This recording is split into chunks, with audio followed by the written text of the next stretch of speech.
Good morning, everyone, and welcome back to the bakery.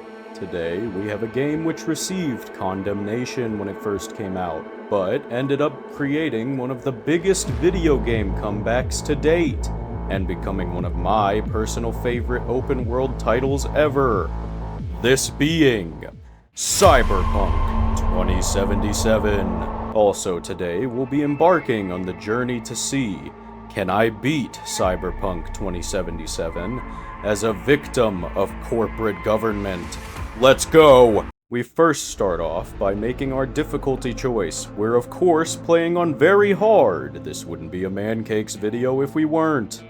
After that, we get to choose our life path. I decide to go with the corpos this time around because it'll make endgame sequences easier. Please don't judge me, I'm a nomad at heart. We then move on to character. Holy sh**! Dear mother of... Oh, there we go, I turned nudity off. As I was saying, we start off by making our character resemble Amu Haji, since he's the closest thing I can imagine to a really homeless guy. He looks stoic as though. He chose to be homeless. I swear, I mean no disrespect and I'm not being insensitive. Please don't cancel me! I'm keeping our attribute selection a secret. Because it might spoil the challenge, which is information that will not be divulged yet.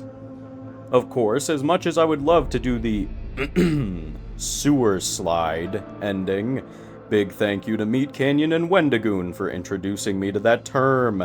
It's okay for me to use, it's fair use. As it's the fastest and, unpopular opinion, it's the most realistic and poetic ending. That would be too easy. Instead, we'll be doing a different one. Which one? I have no fucking clue. I've only played this game once and I got the star ending or whatever it's called. Happiest ending, beyond. I proceeded to pull a real gamer moment when I didn't realize it said press space to continue in the upper right corner. Despite that hiccup, we start the game to see vomit, hooray! Before getting a call from our best friend, the best character in the game. I sure hope nothing bad happens to him. No! Anyway, we walk out to find we're in the big bad Arasaka headquarters, the biggest and baddest corporate player in Night City, the one who's gonna squander our wealth later into the run. We get berated over the phone in the middle of an elevator. No manners nowadays, just like me talking to this old friend. We watch a room full of important people have a dance party. Then we're given a super secret mission. Hooray! Now, I'm not sure when we have access to the main challenge tool, so I'm saying I'm allowed to use whatever means necessary until we reach that point. I'd just like to say, while we wait on the AV after playing this game for the first time, I absolutely fell in love. It's so unique and awesome, and I ended up ending my first playthrough after 136 hours of playtime because it was just that much fun. If you have the money, definitely check this game out and make sure to pick up the Phantom Liberty DLC. It's so worth it. We meet up with the man who stole my heart in person. Then we're assaulted by a couple of delinquents because of our smart mouth. Which is when we really become a victim of corporatism. Your new life, it starts now. Hello there, Night City! Stanley here with you, and we got another day ahead of us in this city of dreams. Ooh, I love this town. Love it like you might love a mother who popped you out on the steps of an orphanage once and now stops you to ask if you got a smoke for her.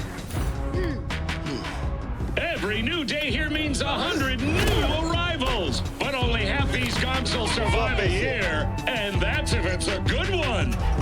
And why do these peeps come to NC? Well, to be street samurai like Morgan, Blackhand, and Waylon Boa Boa. The greater the risk, the bigger the bounty, kids. Or so they say. But you can only be a major league player for so long. The faster you live, the faster you burn out. If you don't get a bullet to the brain first.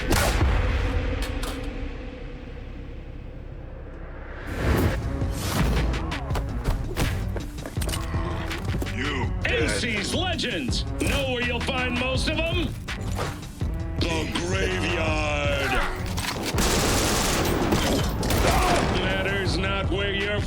matters not where you start.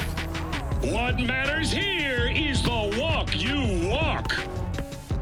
In Night City, the city of dreams.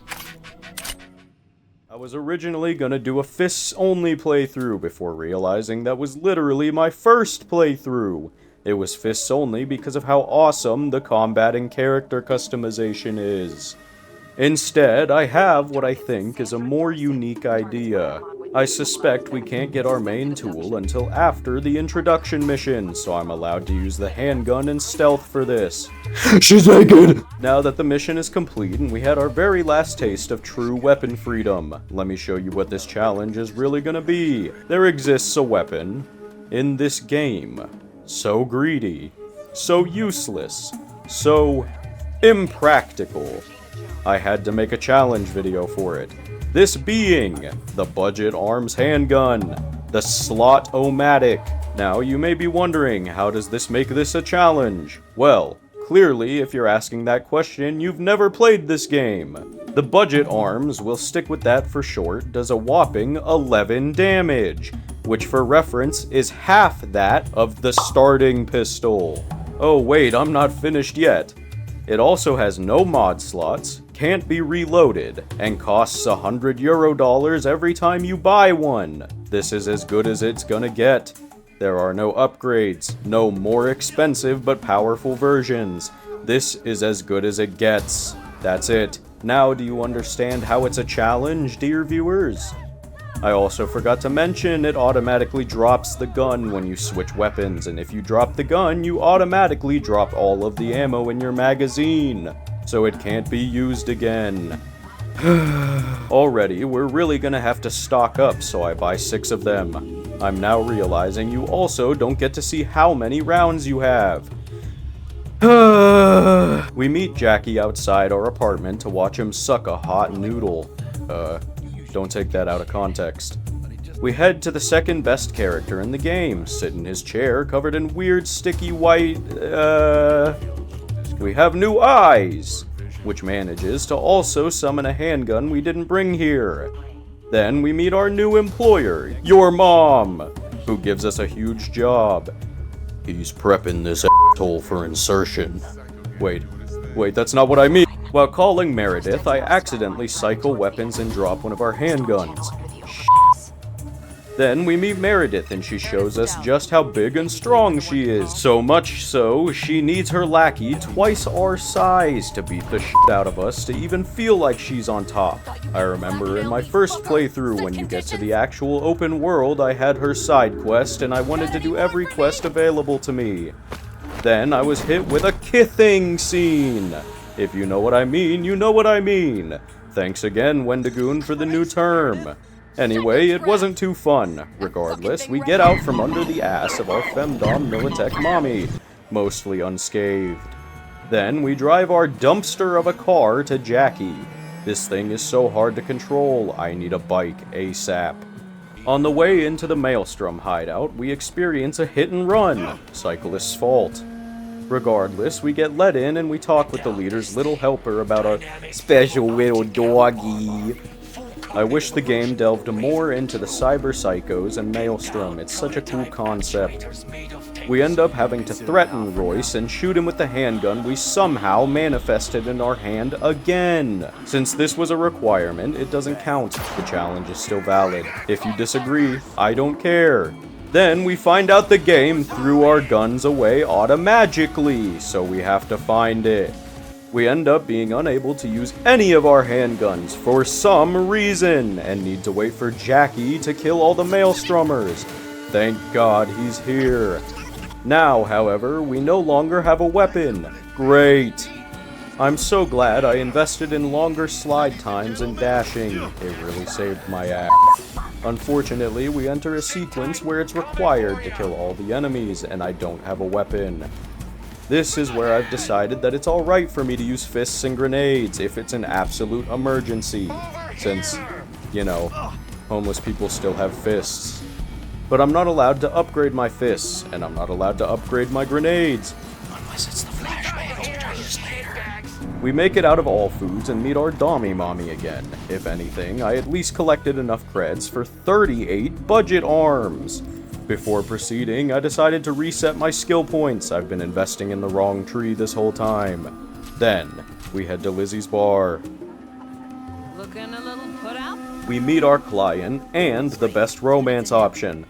Why did they have to make her lesbian? We have to sit in yet another crusty white stuffed chair.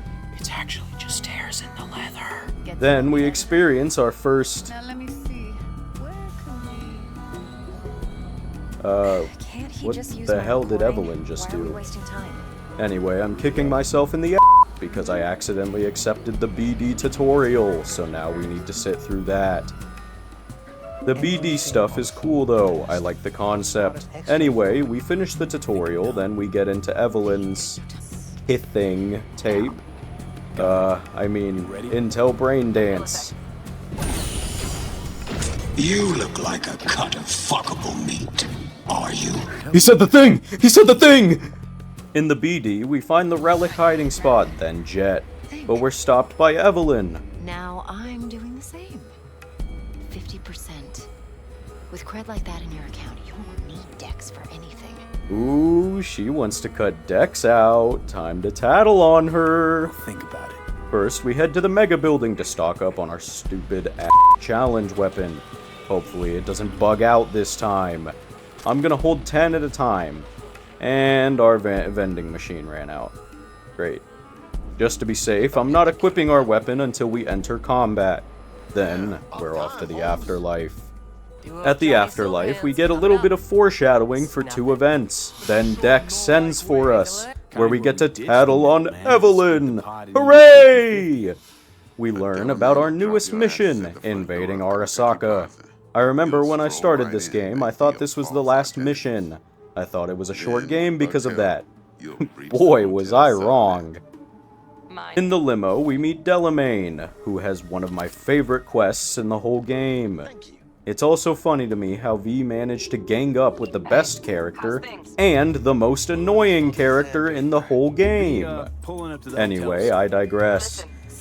We zoom our way into Konpeki Plaza and realize all our budget arms are gone again. Alright, Harry. Let's go.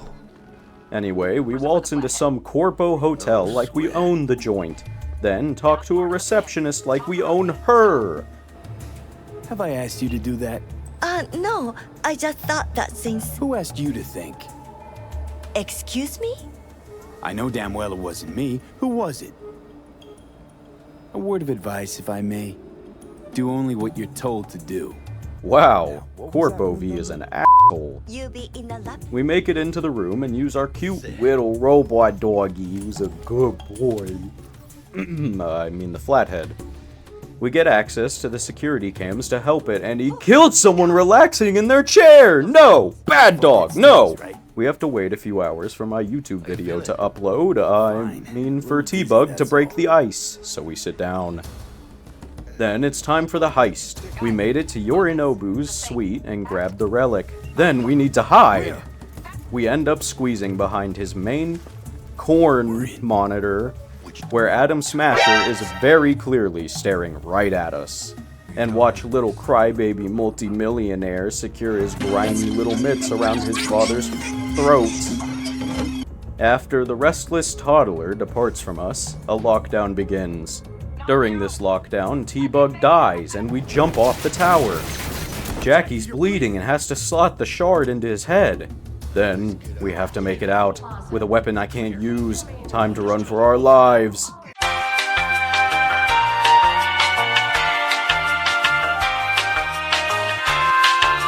It took like 5 tries, but we finally ended up reaching the elevator, having Jackie kill the security officer and making it to the lobby, where we run for our lives again, and make it to Delamain. We need to shoot out drones, but technically the crash is what kills the people inside, not me. Then, a terrible thing happens. No! Not Jackie! Every time I see this part, it makes me tear up. I don't care if that's corny as hell. We get to the no-tell motel and get berated by Dex. Tells us to wash our face, as always, stoic as hell. Then we get clocked and he pulls a Chandler Bing from Fallout New Vegas. Then, the title card pops. That's right, my little pastries. This was only the intro.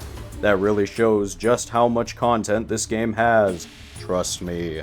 We play a section as Neo from The Matrix. It's necessary here and in later sequences that we use Ted Logan's handgun among other weapons so it won't count against the challenge. Also, for those of you who are confused, Ted Logan is Keanu Reeves' character in Bill and Ted. I suspect some of my audience is too young to know them. We mow down the roof, then storm Arasaka HQ, dropping a bomb in the elevator. Then we upload our kithing tape to this tower broadcast system, or something like that. Then we meet OG Smasher, before he breaks our arm. The arm really should have been a cybernetic you could collect. That would be dope. Then we're strapped into Soul Killer and interrogated before being soul killed. And V is revived, where he wakes up in the huge landfill near Night City. We see Takemura make Dexter drag us out of the landfill, then Takamura shows Dexter revenge is best served with a side of gunpowder, or however that saying goes. Takamura then kidnaps us. Yay!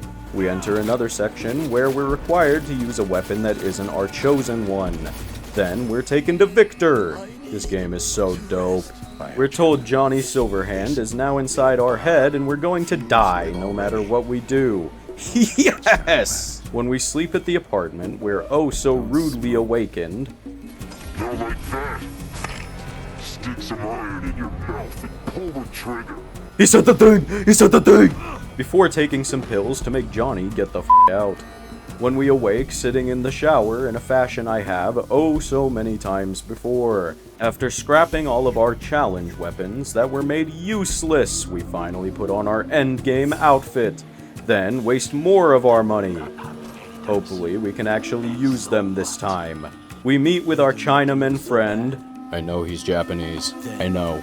Looking handsome as ever. He tells us we don't look too bad. Aww. Feeling homeless, might delete later. He breaks the news to us that we're dying. Too late, buddy. Our pseudo-father doctor man already broke the news. He rudely watches TV in the middle of a conversation before we're visited by the Jack Traven from hit movie Speed, who proudly shows us how hairy he is. Then we're off to find Evelyn. We first need to meet our cyber crush, Judy Alvarez, and she crumbles under how cool we are.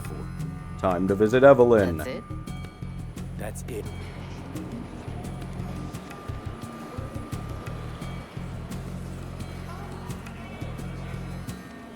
I need to get a motorcycle ASAP. We talk to Johnny in the elevator while desperately trying to avoid all the Night City ads. If you've played this game, you know exactly what I mean. We make it to Clouds. These aren't cumulonimbus. We jack off, into a terminal. Then choose Samurai as our safe word to eternally remind Keanu Reeves of 47 Ronin. After making absolutely sure I don't choose Angel, we deposit our weapons and head inside. I actually didn't do anything in the club on my main playthrough. My character was the registered weapon, so I immediately went straight to punching everybody to get to the owner. I'm gonna do this the intended way. I forgot V's name is Vincent. I'm probably gonna have to censor this part. You've never backed down from anything in your life. Even when you maybe should have. You go through Night City knowing a stray bullet could end you while hailing a cab. But that's never stopped you from taking action. Going where you needed to go. And it won't stop you now. This game's writing is great. The setting and concepts are perfect. I can't wait for the sequel. I'm so stoked. I only really had to censor her body, but she told us what happened to Evelyn, and she sent us to find Tom in booth 2 or something like that. I think Tom is busy right now. We need to eliminate somebody just taking a leak. Remember, since it's absolutely necessary, it's allowed. Then we gain access to the VIP area. We find Tom as well as Keanu looking really short for some reason, and really angry. What's his thing? We ask Tom where Evelyn is, and he tells us to talk to Hardwood or something like that. Oh wait, he said Woodman. Who is unfortunately in a restricted area, meaning stealth, that I haven't invested in at all. Yay! Oh, well, that wasn't too bad. Anyway, we found Woodman and interrogate him, thankful for our Corpo life path, giving us an easy speech path. We learn Evelyn has been sent to the absolute scummiest, worst, most disgusting character in the entire game. A Ripper Doc by the name of Fingers. Yeah, he's just as disgusting as he sounds. Thank God removing our weapons didn't drop all our ammo. We head to Fingers' clinic. In my main playthrough, I knocked Fingers out in the first encounter, thinking he was dead. Then I came back later and found out he wasn't dead. So I did it again! Somebody like him doesn't deserve to live. You'll see what I mean. Looking for a Ripper Doc. Goes by Fingers. We meet Judy outside his, it doesn't feel appropriate to call it an office, dungeon. There we go. We gotta ask the people in line if we can cut the line, and I'm so glad I invested so much in Cool. Then we meet the subhuman Shitstain.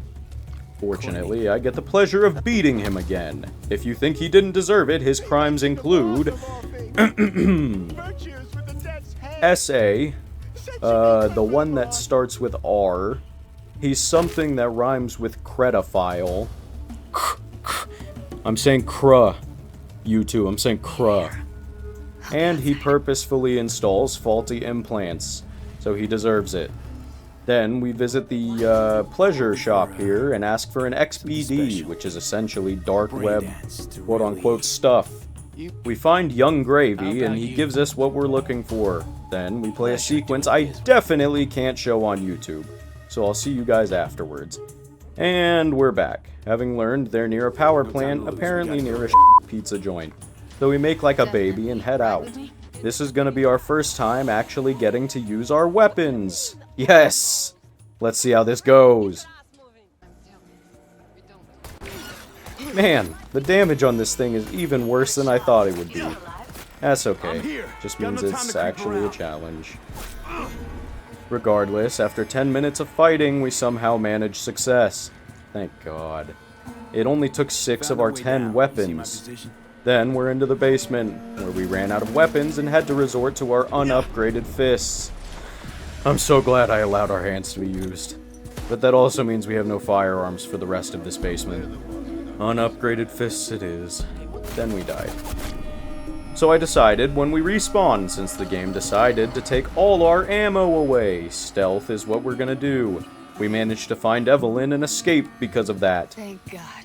Holy crap, that mission took 10 times longer than it normally would have. Is it really that hard? Unupgraded fists and vending machine guns. And that's only one mission. Then we find Evelyn was in Pacifica recently, so we call the best fixer for audience with Maman Brigitte, while on the way to the afterlife to meet Rogue. On the way there, we thankfully find another arms vending machine, but we're starting to run low on funds. That's not good.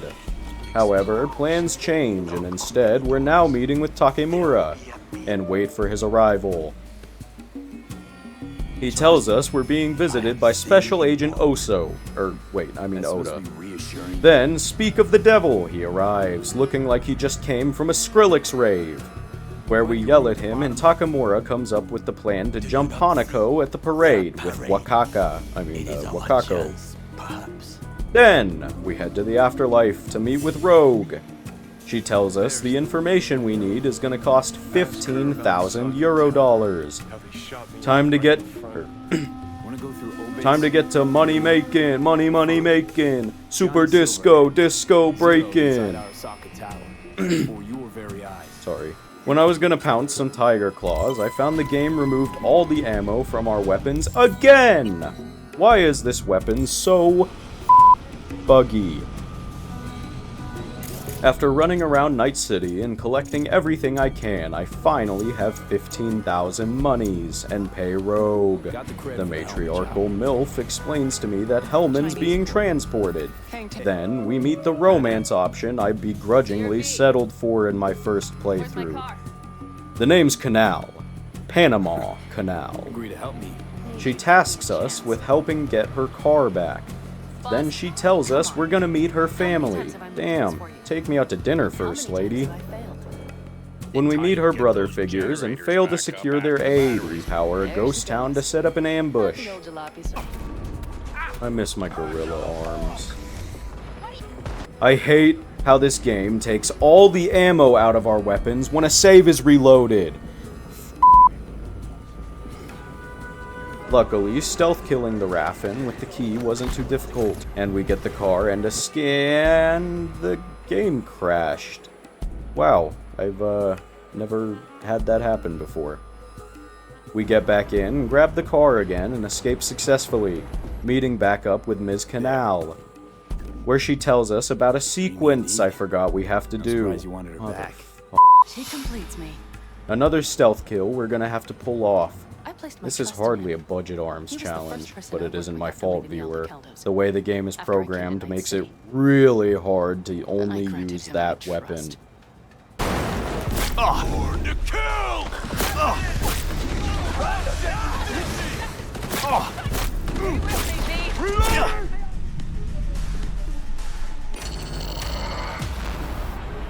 Nope.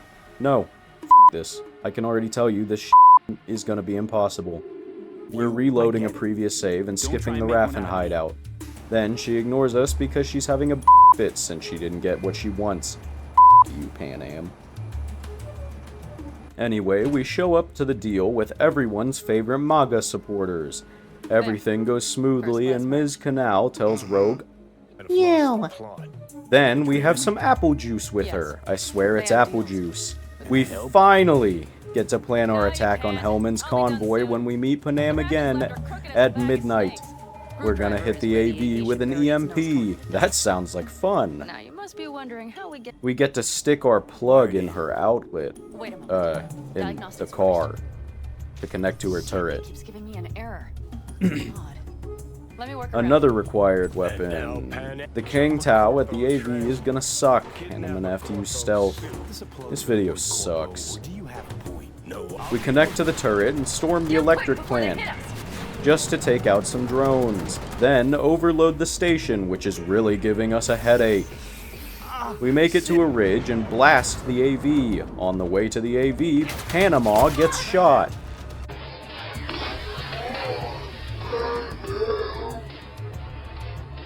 We make it to the AV, find that they captured Mitch. We sneakily take out the rocket launcher on the AV, then patiently wait for our rebound to take all the operatives out.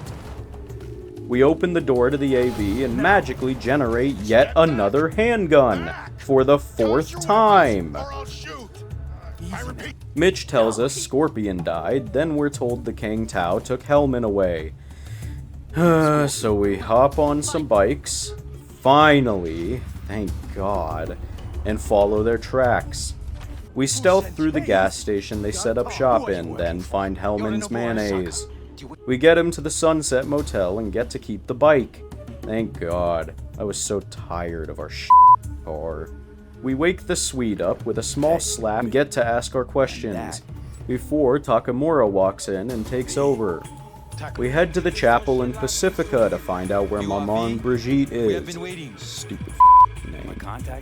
We're told she's in the butcher shop of a mall, so we follow the unmistakable stench of dead fish and roast beef. Unrelated to the butcher. That's as much as I can spell the joke out for those who don't understand. And it leads straight to her hideout. First, our big Brawlic Requise here questions us on the chip, to which Johnny gives us much needed emotional support. Then, we hit the gym. The G-I-M, that is. We miraculously sneak all the way through the Grand Imperial Mall, and I should say now, I think this is gonna be the end of the run. I have none of our budget arms since the stock has run out as of right now, and there's a mandatory boss fight coming up against your mom! Oh wait, I already made that joke this episode. Her name is Sasquatch, named so for her beaver. Her non-existent pet beaver, that is. Mind out of the gutter. Well, here goes nothing.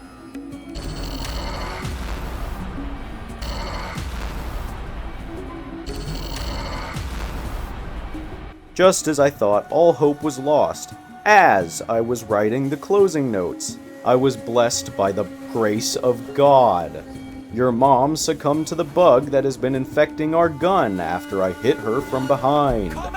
And she froze in place, allowing me to beat her off with my bare fists. What an incredible stroke of luck. Bad luck. I was counting on this being the end of it. This hell. Anyway, we find the Netwatch agent, then nap with him right there for a moment before being rudely awoken by Keanu. Mr. Reeves, I swear we didn't touch each other at all. We meet with Placide once again, and he tries to act tough with us until Brigitte finally talks with us. Woof! You smell strong.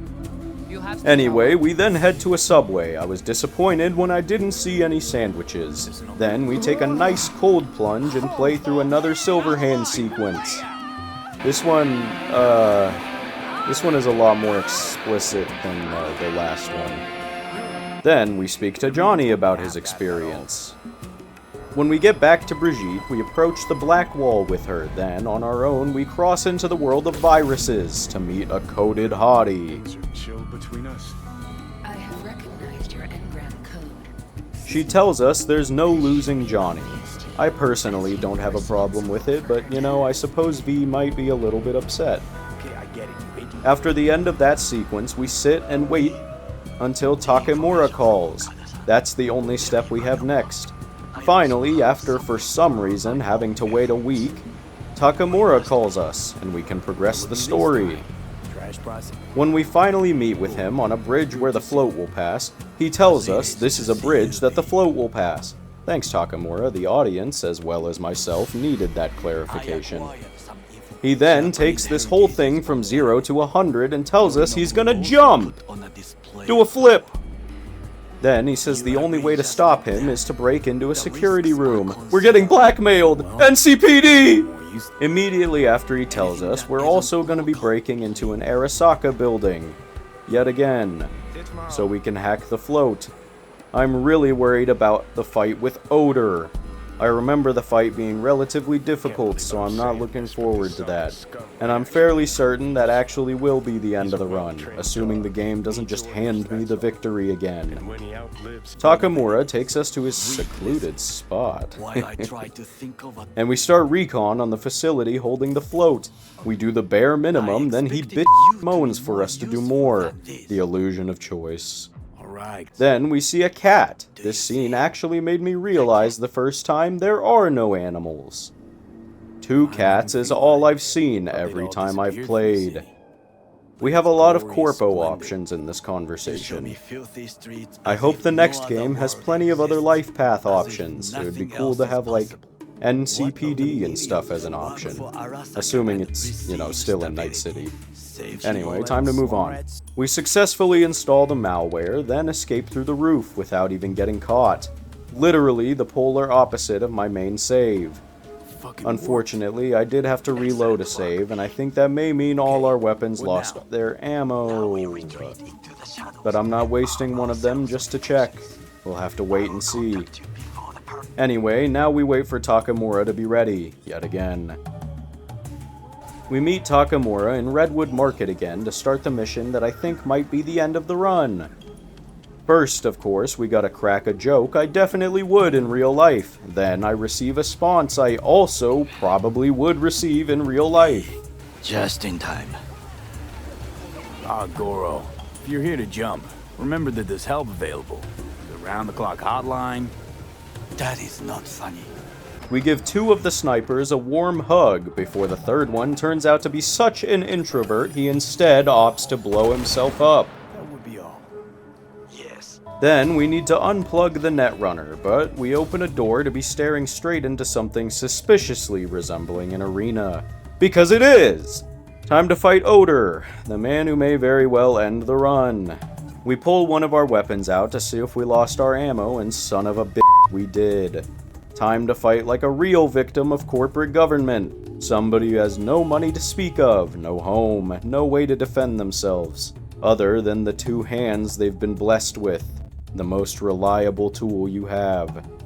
We pull the tapeworm out of the netrunner, then we're attacked and die instantly.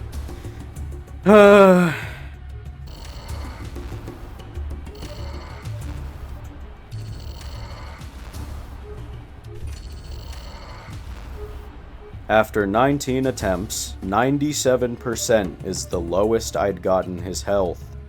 In a fashion true to life, the corporation guts the impoverished like a fish, stamping them out to stay on top. Unfortunately, I could not beat Cyberpunk as a homeless man, much less with the budget arms handgun SMG thing. Clearly, you're not meant to seriously use that as a weapon, evidenced by how bugged out it is. If you enjoyed this video, make sure to leave a comment, subscribe, and press that like button. I really do love this game, so if you guys would like to see more Cyberpunk videos, I'd be more than happy to do it. Anyway, that's gonna be it for this one. Could I beat Cyberpunk 2077 as a victim of corporate government? No, I could not. Without further ado, as always, have a fantastic day.